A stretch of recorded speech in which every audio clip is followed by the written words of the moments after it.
Hello FPL managers, today we go over our updated draft for the new Premier League season. In today's video we go over the adjustments we've made to our initial first draft team selection and discuss the new stronger players.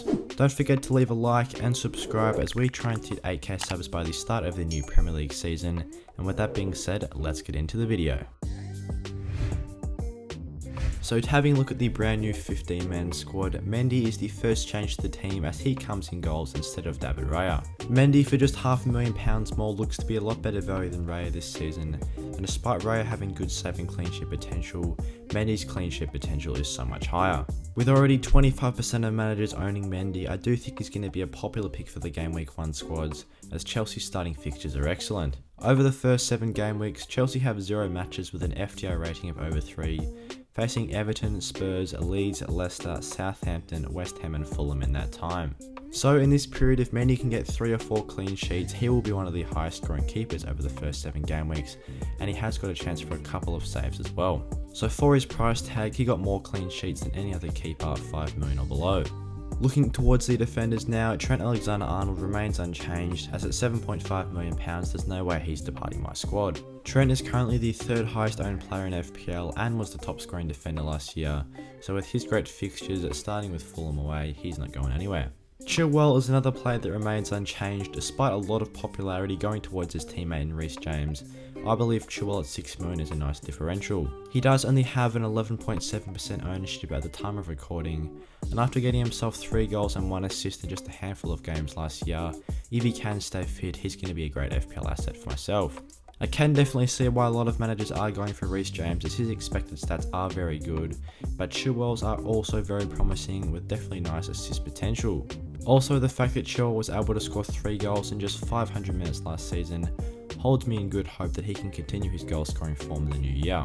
Matt Doherty is another change to the team, as he is the player that frees up the extra £0.5 million for Mendy in goals. So this meant that the change in defence was Raya and Perisic to Mendy and Doherty, and I do believe the new combination of Mendy and Doherty could outscore the previous two. As we've touched on in previous videos, Doherty's underlying stats were absolutely excellent when he played, as during last season he was able to get himself 2 goals and 5 assists. From an attacking standpoint, it didn't get much better, as he had the highest expected goals for any defender and the highest FPL points per 90. So assuming that he remains the starting right wing back, which is looking ever more likely, as Spurs still haven't signed a player in that position and Doherty travel with the team to pre-season, he's going to be getting plenty of points. And to finish off the defenders, Cancelo is the 3rd player in the defence that has remained unchanged, as I don't see too much demand to get a new player instead of him. The only one that I would be looking at is Robertson, but at £7 million, Cancelo has slightly better underlying stats. Also, it does allow me to have an increased range of defences there, as it is a bit risky to double up on Liverpool, especially since we already have a double up on Chelsea. Cancelo, of course, is a very good FPL asset in his own right, with 1 goal and 11 assists last season. He actually also took the most shots per 90 out of any defender, with over 2. So if he can transform more shots into goals this season, he could potentially be the highest scoring defender, maybe pipping Trent Alexander-Arnold. Looking towards the midfielders now, the first change comes in the form of Mahrez entering the team in place of Luis Diaz. This is another move to increase the amount of differentials in the team, as Red Mahrez only has a 4.3% ownership at the moment. Conversely, Luis Diaz is one of the highest owned players in the game and is the 2nd highest owned midfielder with a 32.5% ownership. But the reason for this move is they are both the same price, and I do think Mahrez is going to be getting lots of starting minutes with Jesus and Sterling out of the team. The other thing to note down is that Luis Diaz is going to be getting some rotation as well, as he's still got to rotate with Jota and Nunez. So with Mahrez's excellent expected points per 90 and total FPL points for output per 90, if he's going to string together some performances at the start of the season, I'm definitely here to rack in those points. City's fixtures are excellent to start the year, as all the way up until game week 10 they have 0 matches with an FPL rating of over 3. So with Mahrez at the same price as Diaz, with similar fixtures and better underlying stats, I'm going to go with Mahrez. Looking towards Martinelli, he remains the same, as I do think at £6 million he provides excellent value, as in a great way to capitalise on that Arsenal attack. Of course, their fixtures are excellent to start the season, and his expected goals figure is fairly promising as well, ranking inside the top 10 for midfielders. Of course, Mo Salah remains unchanged in the middle of the park, and the captain's armband has still been slapped on him, as he has some excellent fixtures and is still highly owned, so there's no way he's departing. The highest priced player in FPL and the highest scoring player last season is unlikely to depart the squads unless he does get injured throughout the preseason, in which case Kane and Haaland are likely to be the two premiums. Neto is another midfielder that does remain unchanged, as at £5.5 million, he's too good a value to let go. That is why as well he's got such a high ownership with a 22.6% ownership currently, making him the 4th highest owned midfielder. His 5 goals and 8 assists in the 2020/21 season only provide a glimpse of what he can provide for Wolves, and over the first 5 weeks with their strong start of Leeds and Fulham in their first 2 especially, he's going to be a promising attacking asset. Onto the 2 starting forwards now to complete the 4-4-2 formation. Both these players have changed from the original draft. Harry Kane is probably the biggest change to the side, as he comes in place of the highest owned player in FPL, Erling Haaland. Haaland has a 65% ownership, which is even 10% more than the likes of Trent Alexander-Arnold and 6% more than Mo Salah. Compared to Kane with just a 16% ownership at the moment, he is obviously a lot more popular, but I do think at the same price, Harry Kane could potentially outscore him. At least to start the season anyway, as in the first 4 game weeks, Spurs have Southampton, Wolves and Forest as 3 out of their first 4 opponents.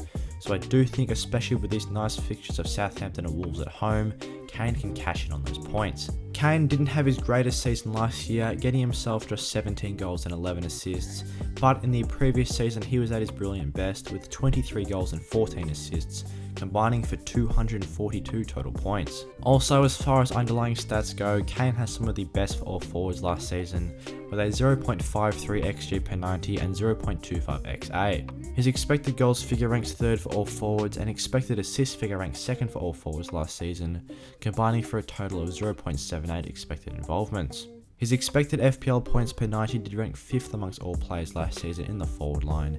Especially since this wasn't the best season, it's still promising to see him rank top amongst most stats. And his strike partner is the very highly owned Gabriel Jesus, who comes in place of Ivan Toney. Toney was initially one of the differentials in the squad with just a 6% ownership, but we have switched to the 55% owned Gabriel Jesus. He's made an excellent start to that Arsenal pre-season, getting himself 2 goals in his first appearance, scoring within 90 seconds of his debut. Furthermore, with great underlying stats last season, getting himself 8 goals and 8 assists and having very good expected goals and expected assist figures, he's going to be a nice pick early on. At just £7 million, he was able to rank 7th for all players for XG per 90 last year in the forward line, with a 0.43 XG, and ranked top amongst all players for expected assists at 0.28. Furthermore, he ranked 4th for overall expected FPL points per 90, and I do think he's going to be getting lots of starting minutes than Arsenal team compared to Man City. So if he can maintain his excellent goal scoring form early on in his pre-season, he's going to be a nice pick early on with Arsenal's excellent fixtures. So with the starting 11 covered, let's have a look at the bench. Fraser Forster steps in place of Willy Caballero, as the £4 million Spurs goalkeeper is most likely going to be the backup for Lloris. He's obviously got plenty of experience starting for Southampton most weeks, and of course if Lloris is injured, he's going to be stepping into a very strong defence.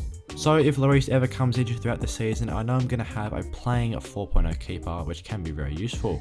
Tomiyasu remains unchanged in defence, as despite being able to downgrade him to a 4.0 defender, I do believe having that 4.5 option on the bench allows for increased flexibility in case one of the midfielders or defenders have a bad fixture. Of course, Tomiyasu is in a very solid defence already, and playing in a fullback role, he has an okay chance of those attacking returns. He obviously isn't the most attacking player, but between the 4.5 options and Arsenal defence, he is probably the most offensive. Andreas Pereira has just been signed as a Fulham player officially, and at £4.5 million, most likely starting in that cam role, he's going to look to be an excellent pick. Definitely another one that's a cheeky bargain at that price, as if you can get a starting cam for 4.5 in any team, it's excellent value, and knowing that I can rely on him for a okay attacking output off the bench is promising.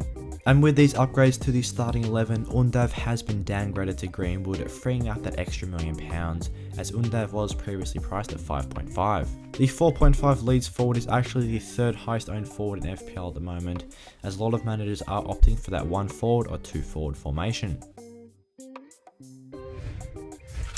Thanks for watching today's video. If you guys want to become a channel member, then click the join button down below and get featured on the members board at the end of the videos, just like Philip Ash here. Also, don't forget to leave a like and subscribe to show support for the channel and click the notification bell. And with that being said, I'll see you guys in the next one.